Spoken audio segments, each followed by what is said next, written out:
Psychology की पाठशाला के कमाल के वीडियो में आपका फिर स्वागत है। मैं हूं डॉक्टर विवेक माहेश्वरी और कल साइकोलॉजी की पाठशाला में हमने ADHD मतलब कि attention deficit hyper activity disorder के बारे में समझने की कोशिश की थी। कल ADHD का पिक्चर का पार्ट 1 था और आज ADHD का पिक्चर का पार्ट 2 है। और 1 और 2 क्यों है? क्योंकि ADHD के जो फर्स्ट पार्ट में, मतलब कि अगर कल वो नहीं देखा हो तो लिंक मैंने डिस्क्रिप्शन बॉक्स में दिया है, आप उसको जरूर देखिएगा। क्योंकि ADHD के फर्स्ट पार्ट में हमने अटेंशन डेफिसिट या लैक ऑफ अटेंशन या आप कहें डिफिकल्टी इन अटेंशन के 9 क्राइटेरिया को डिस्कस किया है, जो कि DSM-5 के अकॉर्डिंग है। आज हम हाइपर एक्टिविटी के 9 क्राइटेरिया को डिस्कस करने वाले हैं, वो भी DSM-5 के अकॉर्डिंग है। अगर आप ADHD के बारे में अगर थोड़ा सा और विचार करें तो टोटल 18 क्राइटेरिया हैं ADHD को समझने के लिए, DSM-5 में बताए गए हैं। और 18 में 9 इन अटेंशन के लिए है, मतलब कि अटेंशन डेफिशिएंसी वाला पार्ट के लिए है, और 9 जो क्राइटेरिया वो है हाइपर एक्टिविटी वाले पार्ट के लिए।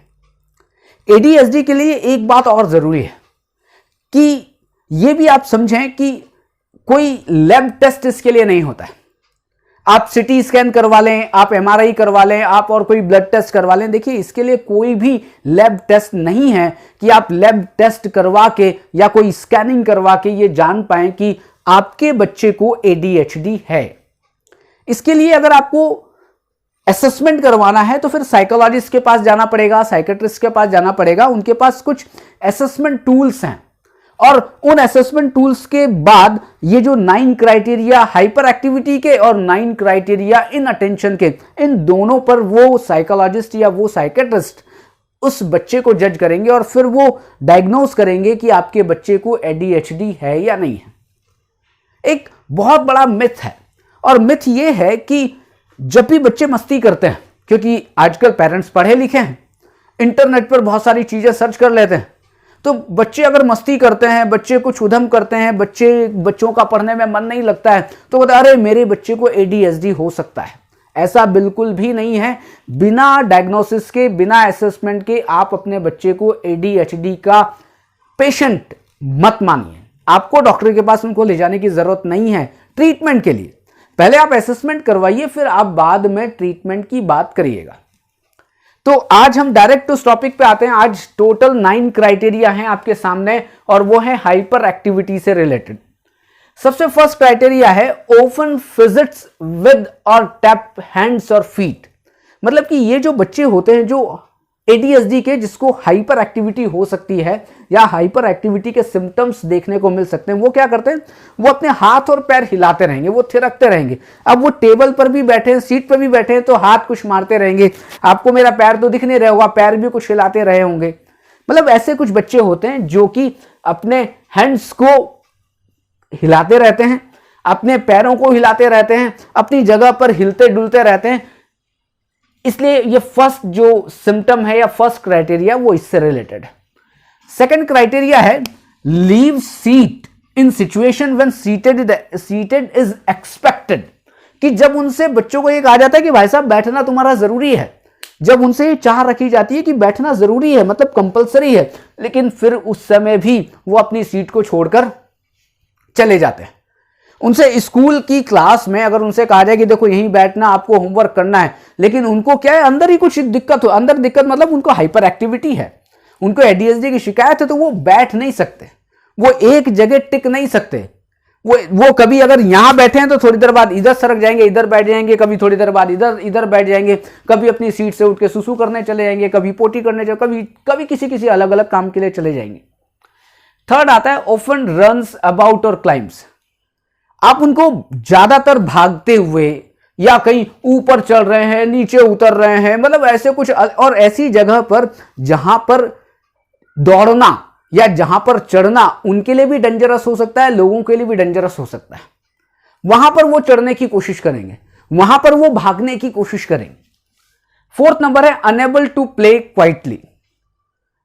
आप उनको कोई गेम खेलने बिठा दें, चाहे वो सांप सीढ़ी हो सकता है, वो लूडो हो सकता है, वो कोई और, पहली बात तो वो बैठ के तो कोई गेम खेल ही नहीं सकते। वो ग्राउंड में भी गेम अगर खेलेंगे तो वो क्या करते हैं, वो कहीं भी खाली मतलब बहुत ही आराम से नहीं खेल सकते। उनको क्या है, अगर वो फील्डिंग कर रहे हैं, यहां पर कैच पकड़ रहे हैं, तो वहां पर कुछ पत्थर रखा होगा, उसको फेंकेंगे, फिर यहां से कुछ उठा के उसको मारेंगे। मतलब बॉल के ऊपर ध्यान नहीं है, अपना गेम के ऊपर ध्यान नहीं है। वो बिल्कुल आराम से या बिल्कुल चुपचाप तरीके से वो खेल नहीं सकते। Often talks excessively. आप उन बच्चों को जो एडीएचडी जिसमें हाइपर एक्टिविटी हो सकती है, उनको बहुत ज्यादा बातें करते हुए देख सकते हैं। फिर है ड्राइव बाय ए मोटर। मोटर मतलब कार मोटर की बात नहीं हो रही है, बस की बात नहीं हो रही है। उनकी एक्टिविटी को देखकर ऐसा लगता है कि कोई मशीन है, कोई मोटर है और जो इनको काम करवा रहा है।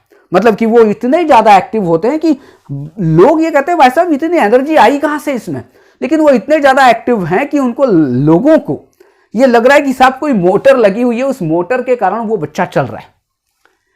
7 नंबर आता है ट्रबल वेटिंग देयर टर्न। उनकी बारी आने वाली है, लेकिन वो लाइन में अगर क्यू में खड़े रहेंगे तो वो अरे जल्दी कर रहे यार, मतलब वो उनको दिक्कत हो रही है अपनी बारी का इंतजार करने में। क्यों? क्योंकि उनको हाइपर एक्टिविटी है। तो कभी वो मतलब उनमें आप बॉडी को देखिएगा, वो अपनी बॉडी हिलाते रहेंगे, कभी यहां कभी, मतलब कुछ उनको दिक्कत है। फिर है often blurts out an answer before a question has been completed। किसी ने क्वेश्चन पूछा और क्वेश्चन को कंप्लीट होने के पहले ही उत्तर देंगे। मतलब अरे नहीं मैं बताता हूं, उत्तर में देता हूं आपको। मतलब अभी क्वेश्चन कंप्लीट नहीं हुआ, उसने ये नहीं समझा कि क्या क्वेश्चन पूछा जा रहा है, लेकिन वहां क्या हुआ, उसने क्वेश्चन सामने वाले ने कंप्लीट नहीं किया, उसके पहले ही उसने उत्तर देना या उसके क्वेश्चन को अरे सर मैं देख लेता हूं, मैं कर लेता हूं, मैं सर बताता हूं, मैं सर मतलब सर या पापा या मम्मी या चाचा या ताऊ कोई भी हो सकता है। फिर है 9 पॉइंट इंटरप्ट्स और इंट्रूड्स ऑन अदर्स। अब दूसरों को यहां पर क्या करता है, यहां पर इंटरफियर कर रहा है किसी के काम में। कोई चीज कोई बना रहा है, उस काम में उंगली करने जाएगा, कोई खेल रहा है उसके काम में उंगली करने जाएगा, कोई कुछ कर रहा है कुछ, मतलब उसको क्या है, सीधा तो बैठना नहीं है, एक जगह तो बैठना नहीं है, तो वो दूसरों के काम में बाधा पहुंचाएगा, दूसरों के काम में किसी भी तरीके से इंटरप्ट करने की कोशिश करेगा। तो टोटल ये 9 जो क्राइटेरिया हैं जो आप अभी हम डिस्कस कर रहे हैं, इन 9 क्राइटेरिया में आप देखेंगे कि ये सब हाइपर एक्टिविटी के हैं। और इन 9 क्राइटेरिया में अगर 6 उस बच्चे में देखे जाते हैं और कंटिन्यूस 6 महीने तक, ध्यान रखिएगा टोटल 9 क्राइटेरिया है, और अगर 6 क्राइटेरिया, 9 में से 6 क्राइटेरिया 6 महीने तक यदि उस बच्चे में देखे जाते हैं, तो फिर उस बच्चे को डायग्नोस किया जा सकता है एडीएचडी में हाइपर एक्टिविटी की ओर। कल वाले वीडियो में क्या था, 9 क्राइटेरिया वो थे जो इन अटेंशन से रिलेटेड थे, अटेंशन डिफिकल्टी से रिलेटेड थे। अगर उनमें भी 9 में से 6, मैं उन कल वाले की बात कर रहा हूं, ध्यान रखिएगा, कल में भी 9 थे, आज भी 9 है, तो दोनों में मतलब इसमें भी 9 में से 6 और उसमें भी 9 में से 6, अगर उसमें 9 में से 6 और 6 महीने तक हैं मिनिमम, तो आप इन अटेंशन की कैटेगरी में चले जाएंगे। यहां पर मिनिमम 6 क्राइटेरिया हैं, 7, 8, 9 हो सकते हैं, और 6 महीने तक हैं, तो आप हाइपर एक्टिविटी की तरफ चले जाएंगे। अब क्वेश्चन ये आता है कि साहब एडीएचडी में दोनों चीजें होती है या केवल एक ही चीज होती है, मतलब कि केवल और केवल अटेंशन डिफिकल्टी होती है या हाइपर एक्टिविटी होती है। देखिए अटेंशन जो एडीएचडी है उसमें 3 तरीके की सिचुएशन बच्चे में देखने को मिल सकती है। एक हो सकता है वो इन अटेंशन ज्यादा हो, मतलब कि ध्यान वो देने वाली जो डिफिकल्टी है या दिक्कत है वो उसमें ज्यादा है, तो वो चला जाएगा एडीएचडी के किस क्राइटेरिया की तरफ, अटेंशन डेफिसिट की तरफ। और दूसरी तरफ अगर उसमें देखा जाएगा, हो सकता है एक तो वो हो गया, दूसरा कुछ बच्चे ऐसे होते हैं जिनमें हाइपर एक्टिविटी ज्यादा होती है, तो 9 में से 6 और 6 महीने तक हाइपर एक्टिविटी के क्राइटेरिया आ गए, तब क्या होगा, वो हाइपर एक्टिविटी की तरफ चला जाएगा ज्यादा। लेकिन कुछ बच्चे ऐसे होते हैं जिनमें हाइपर एक्टिविटी और इन अटेंशन दोनों के ही सिम्टम्स मिल सकते हैं, तो 3 कंडीशन इन बच्चों में देखी जा सकती है। अब हम आते हैं ट्रीटमेंट के ऊपर। ट्रीटमेंट क्या होगा, देखिए इसमें मेडिकेशन भी चलाई जा सकती है, मेडिकेशन वो, लेकिन मेडिकेशन के लिए आपको किसी डॉक्टर मतलब साइकेट्रिस्ट के पास जाना पड़ेगा। मेडिकेशन के बाद अगर बच्चे छोटे हैं तो उनकी ऑक्यूपेशनल थेरेपी हो सकती है, बच्चे बड़े हो गए हैं तो उनकी जो कॉग्निटिव बिहेवियर थेरेपी हो सकती है, उनको जो उनकी एक्टिविटीज है, जो वो काम कर रहे हैं, वो आप एक साथ ही सारे काम दे देंगे तो दिक्कत है। क्यों? क्योंकि मन तो पहले ही नहीं लग रहा है, हाइपर एक्टिविटी तो पहले ही है। तो क्या है ना, जो उनके जो काम है उनको छोटी छोटी एक्टिविटी में आप बांट लीजिए। बेटा केवल इतना करो और उनको फिर क्या रिवॉर्ड दो। फिर एक दूसरा काम छोटा दिया, 10 मिनट का दिया, 10 मिनट बैठ, फिर उनको रिवॉर्ड दो। ऐसे करके धीरे धीरे धीरे धीरे टाइम बढ़ाते रहिए, तो क्या है, उनका अटेंशन बढ़ता जाएगा और हाइपर एक्टिविटी कम होती जाएगी। इसमें योग थेरेपी बहुत काम की हो सकती है, क्योंकि योग थेरेपी में बैलेंसिंग आसन बहुत सारे हैं और कुछ प्राणायाम है, जिसमें कि एक भ्रामरी प्राणायाम बड़ा इंपॉर्टेंट है। अगर भ्रामरी प्राणायाम किया जाए तो ब्रेन सेल्स एक्टिवेट होते हैं, ऐसा रिसर्चर्स कहती हैं। और बैलेंसिंग आसनास अगर किए जाएं तो कहीं ना कहीं जो बैलेंसिंग आसना क्यों कर रहे हैं, क्योंकि एकाग्रता बढ़ रही है, क्योंकि शरीर में बैलेंस बढ़ रहा है, शरीर में स्थिरता बढ़ रही है। तो स्थिरता बढ़ाना बड़ा जरूरी है, क्योंकि ये क्या हाइपर एक्टिव है, तो एक जगह टिकना बड़ा जरूरी है। इसलिए योग थेरेपी भी काम आ सकती है। तो आप एक बार इस पूरे के पूरे बोर्ड का एक पिक्चर आप ले सकते हैं।